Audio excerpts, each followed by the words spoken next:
kind of how I want to transition into this next topic that I want to cover.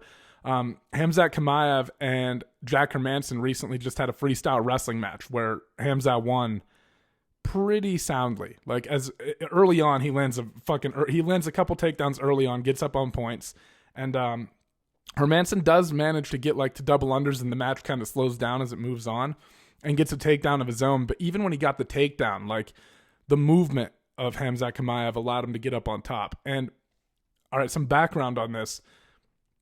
Jack Hermansson is a Greco-Roman national champion, right? Like, he started wrestling Greco-Roman style when he was like 9 years old. So he's a very competent wrestler. And, you know, when you see Khamzat go out and just blow through him and take him down immediately like he did, you can't help but think, if this is an MMA fight, right? This is why Khamzat's so successful, because even in a pure wrestling match where Jack Hermansson, who is very competent, is obviously a very high-level wrestler, right?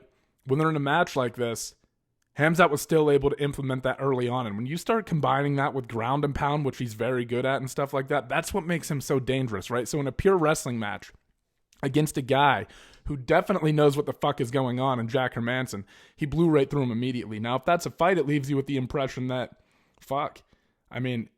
he could do that in a fight. And Jack Hermansson fights at middleweight, and Khamzat's been fighting most of his fights at welterweight at 170, right? So, and Jack Hermansson's also ranked number 6 in the world, right? A very competent grappler, very dangerous, but you just got to see, like, the skill level, and especially the initial burst. And also, guys, I think it's important, like, the match got pretty close, and I'm thinking of Gerald Mearshart for some reason, because Chimaev knocked him out, but Jack Hermansson, you know, like I said, as the match wore on, he was able to find a little bit more success. But, man, a wrestling match between two guys like that, wrestling is incredibly difficult, right? And it's pretty incredible how you can watch a guy in MMA kind of use his wrestling and blitz through people. But then when you watch two high-level wrestlers actually go at it in a wrestling match, wrestling's very difficult, man, and to get an advantage over your opponent is hard. Right? So for Chimaev to do that and do it so quickly, right? And like I said, not that Hermansson didn't find success later, but this is a wrestling match. It's not a fight, right? Like, I think that I wish I could express to you guys, like, how difficult it is for Chimaev to land a takedown like he did against Hermansson early on in that fight, like early on in that wrestling match. Like, it's so much harder for him to pull that off in an actual wrestling match than it is MMA, right?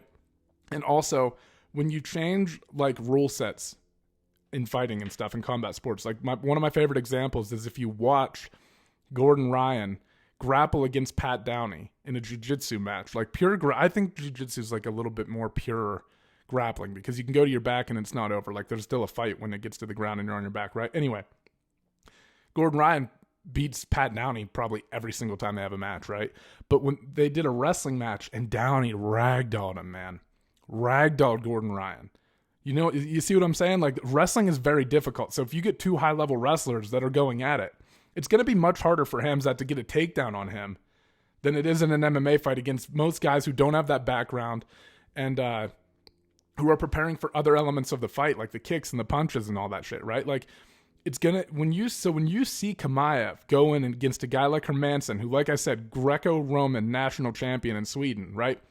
When he goes and blitzes him immediately like that in the opening of a wrestling match, you get to see why it's so scary in a fight. Because if he can do that in a wrestling match against a very good wrestler early on, what's he going to do to high-level guys in MMA? And I'm not even fucking around, like Isreal Adesanya. What's Adesanya going to do to stop that shit early on in a fight? Fuck, man.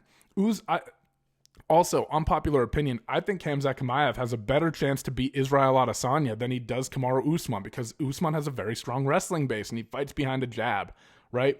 And his strikes are a little bit more fundamental. Like, I think that, I think Chimaev has a better chance of beating someone like Adesanya, because if he gets him down early, it's going to be so smothering and so suffocating for Adesanya. He's not going to be able to keep up with that, right? When you look at him, the more I watch him, and like I said, watching him compete in a wrestling match and seeing the ease that he took Hermansson down with early on, it makes you scared for guys in MMA who don't have that level of wrestling. He's a scary motherfucker, dude.